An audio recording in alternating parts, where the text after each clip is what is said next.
শারীরিক চাহিদা মেটাতে না পারলে নারীরা রাজার থেকে রাখালের কাছে চলে যেতেও দ্বিধাবোধ করে। আবার কিনা সেই নারীটাই বলে পুরুষেরা নারীর দেহের পাগল। ও হে নারী, পুরুষে যদি নারীর দেহেরই পাগল হতো তবে কোনো নারীকে ভালোবেসে ঘর সংসার বাঁধত না। পতিতালয়ে গিয়ে 500 টাকা দিয়ে নারীর দেহটাই কিনত। কোনো নারীকে ভালোবেসে পাগল হয়ে রাস্তায় ঘুরত।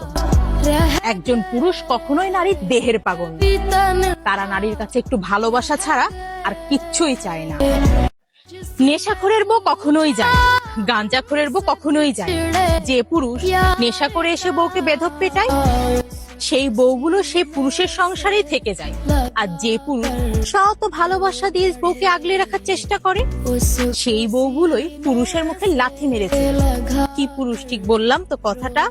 কথাটা যদি ঠিক হয়ে থাকে অবশ্যই একটা কমেন্ট করে জানাবেন। ধন্যবাদ।